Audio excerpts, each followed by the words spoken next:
Welcome, Empire fans, to the weekly Williamsburg football podcast. Talking with Coach Rob Woodward this week. Coach, you've been able to go through your preseason and all your scrimmages, and now everything has been implemented, put in to place. What are your thoughts so far up to this game about how your student athletes have performed through your preseason? Well, the biggest thing I can say is that we've shown growth. We've grown as individuals in individual positions. We've grown as a unit together.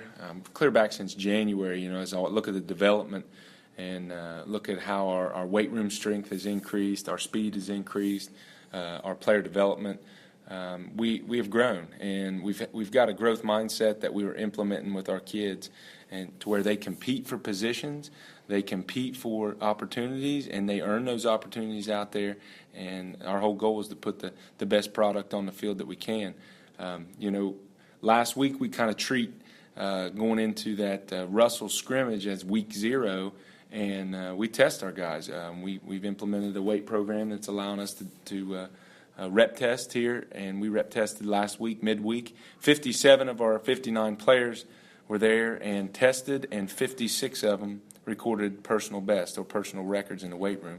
So, to me, that shows what growth we've had, and what we're doing is working in both our strength and speed and athleticism, which that part of the game mixed with the mental part of the game that we always continually work on. And one of our players spoke this week at the Spirit Sunday that we had, and absolutely all of the speakers were phenomenal.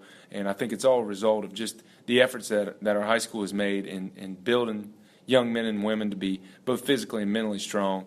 And when those two parts are taken care of, it doesn't matter the scheme, the X's and O's, how you line up in formations and plays. You go out and you perform at a high level, and that's what we expect to do. We talked about last week that this gearing schedules towards playoffs, and nothing really does that like the home opener with the Ironton Fighting Tigers, not only with their tradition, but with the atmosphere that you guys will face, a hostile crowd, especially now that it's been moved to a Saturday night and you're going to have more spectators there. How do you tell your kids, listen, this is still a game of football, and we still got to go out and execute? Well, we open up every game with gathering together as a unit, as a family. And we, of course, say the Lord's Prayer, but we always follow up with the Serenity Prayer. And I remind the players that there are going to be things that take place in this game or situations out there that you cannot control, and you cannot worry about that. There are going to be things that you can control, and those are the things that you need to focus your attention on. And make sure you know the difference in the two, because if you get caught up in trying to control everything that's out there or worrying about everything that's out there, then you're going to limit yourself on your abilities and what you can do. If they just hone in and focus on their jobs, their responsibilities, and I know that they'll do that because, again, they've both mentally and physically been preparing at the highest level that I've seen out of a young early group this early in the season. And that's what we expect because, as you mentioned, week 1 is a playoff-type atmosphere, a playoff-type game that we have continually tried every year to make sure that we've got ourselves ready to compete in. And this week, school starts, and we had an eclipse, and hopefully nobody burned their eyeballs out there. But school starts, and when they transition to school, what's some things that you like to tell your kids as they come in, not only to try to continue to worry about the football game, but most importantly, you got to become a student athlete now? Well, the number one thing I told them, and I just told them tonight, is get yourself in the front of those classrooms and sit in the front seat, because don't be that student that comes in and walks in that classroom and goes to the back, because as a teacher, I teach science, talking about the solar eclipse, teacher of science, going to be a major part of our discussions here in the early part of our curriculum. But I want those players to sit in those front seats up in the front row and show those teachers that they're there to learn, and make sure that they utilize that time to develop a free education that they're offered, and develop their knowledge and their skills in the classroom to the best of their ability. And our theme this year, reach higher in everything you do, not just on athletics, but in your academics, in your social life, your pursuit of what you want to do out past school. We've got sophomores, juniors, seniors all competing on this team. That I want them to reach for that highest level and to set those goals as high as they can. And we always talk about RYFP, reach your full potential. But I always say I want you to reach past that full potential. So that's where this reach higher theme has kind of been orchestrated and utilized more in talking about trying to take things to that next level. One final thought. Your coaching staff this year, I believe you have most of the main coaches back.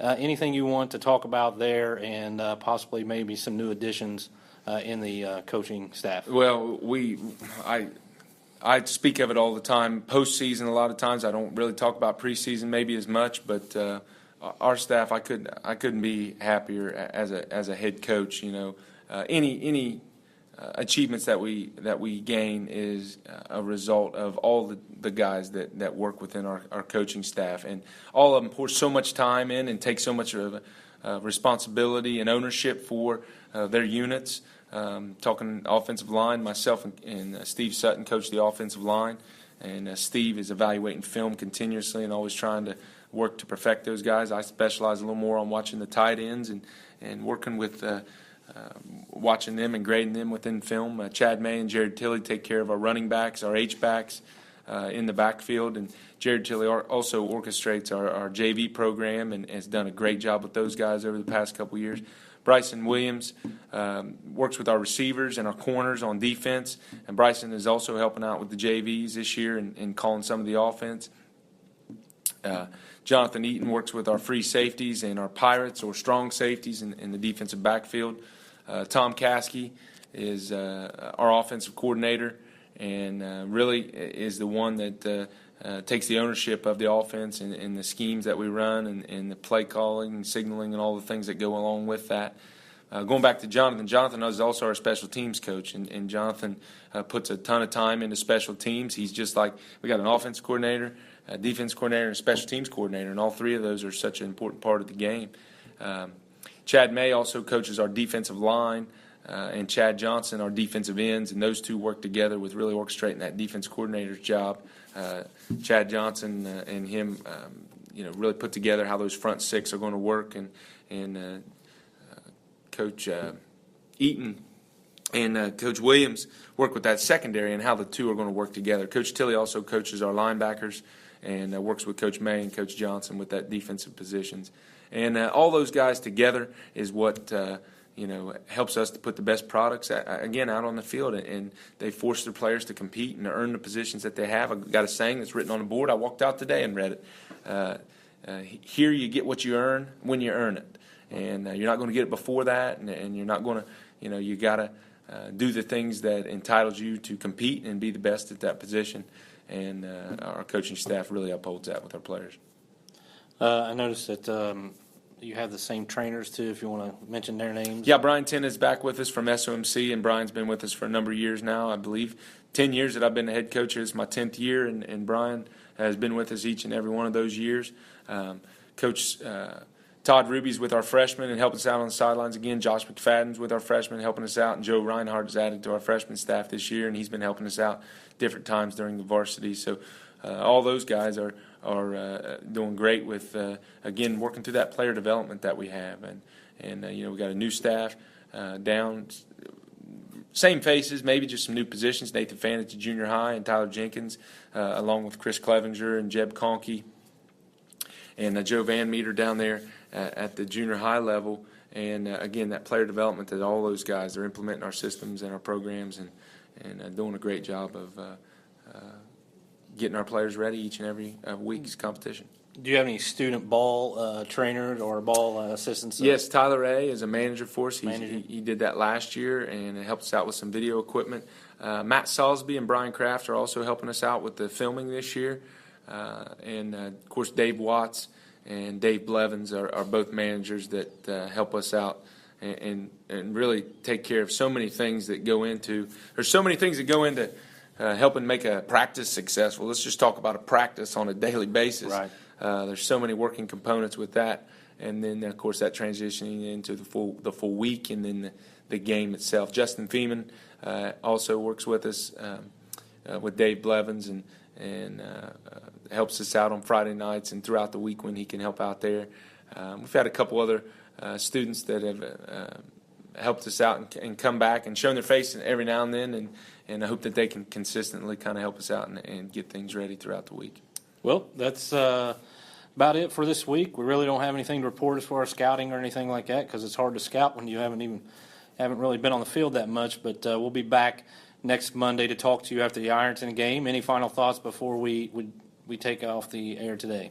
No, I love the way that we've improved each and every week, and I think that if we continue to do that, we'll go out and put a good show on this week at Ironton Take Stadium. I know our guys are ready to go. Captains have done a great job ensuring that the players are ready to rock and roll, and let's play some football.